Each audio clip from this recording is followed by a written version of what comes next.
Bonjour mes chers élèves. Pour la séance de l'expression orale d'aujourd'hui, je vous invite à bien écouter un très beau conte intitulé L'histoire du bonhomme de neige de votre manuel arc-en-ciel. Et merci. L'histoire du bonhomme de neige. Hier, il a neigé toute la journée et maman n'a pas laissé Bruno sortir jouer dehors. Mais ce matin, un soleil radieux brille dans le ciel et le jardin, recouvert d'une épaisse et magnifique couche de neige, est d'un blanc immaculé. « Maman !» supplie Bruno. « Je peux sortir jouer dehors ?»« Si tu veux, » lui répond-elle. « Mais d'abord, couvre-toi bien, il fait très froid. Et n'oublie surtout pas de mettre ton gros anorak fourré, tes bottes en caoutchouc et tes gants. » D'abord, Bruno va et vient dans le jardin, ravi d'enfoncer ses bottes dans la neige profonde. Puis, le garçon commence à construire un bonhomme de neige. Il roule une grosse boule de neige.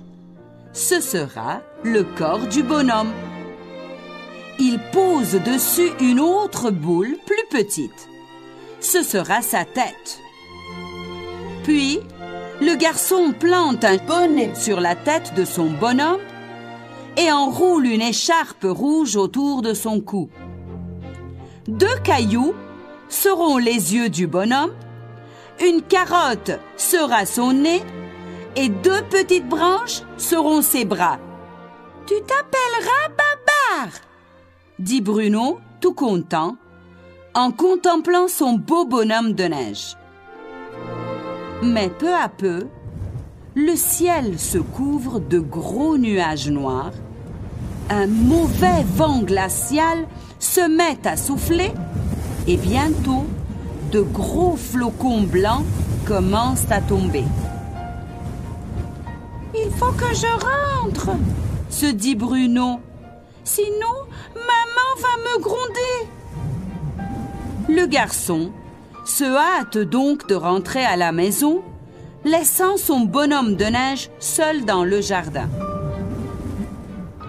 Soudain, les yeux de Babar s'animent. Il regarde à gauche, à droite, et il commence même à bouger les bras. Il observe avec curiosité les voitures et les camions qui roulent sur la route toute proche. « Moi aussi !» se dit-il. « Je veux aller me promener sur la route comme ces voitures et ces camions. » Alors, notre intrépide bonhomme commence à se traîner lentement vers la grille du jardin, l'ouvre et quelques instants plus tard, se retrouve au bord de la route où, malgré la neige et le brouillard, la circulation est toujours très intense. Soudain,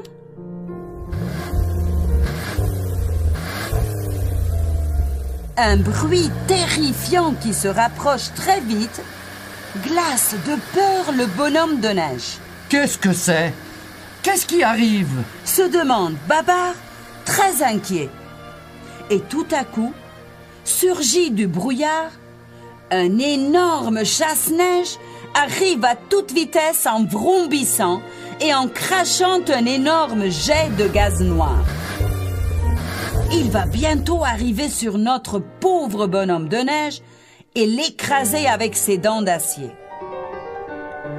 Dans un mouvement désespéré, Babar fait un bond en arrière et s'étale de tout son long dans la neige.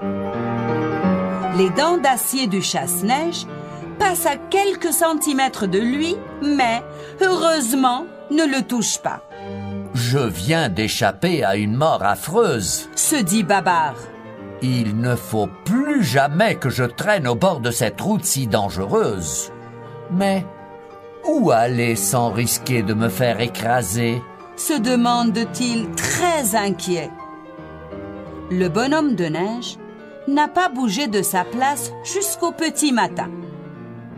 Il se demande où il pourra trouver un endroit bien froid, bien glacé, où il pourra vivre tranquillement toute l'année durant.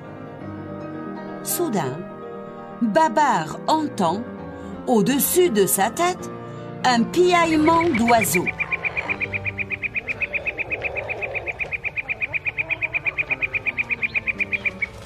Ce sont des oiseaux migrateurs qui, pris dans la tempête de neige qui a soufflé toute la nuit, ont perdu leur chemin et cherchent un peu de repos avant de repartir vers les régions froides du Grand Nord.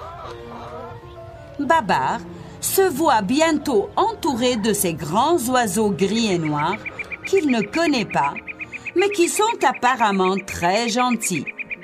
« Que fais-tu là, tout seul dans la campagne glacée ?» lui demande un grand oiseau plus curieux que les autres. « J'attends de savoir où aller. » lui répond Babar, de plus en plus intrigué par ce drôle de bonhomme immobile qui veut voyager loin, mais qui ne sait pas où aller.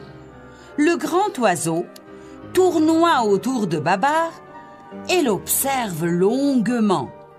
« Et si nous t'emmenions avec nous ?» propose soudain l'oiseau au bonhomme de neige. « Avec vous?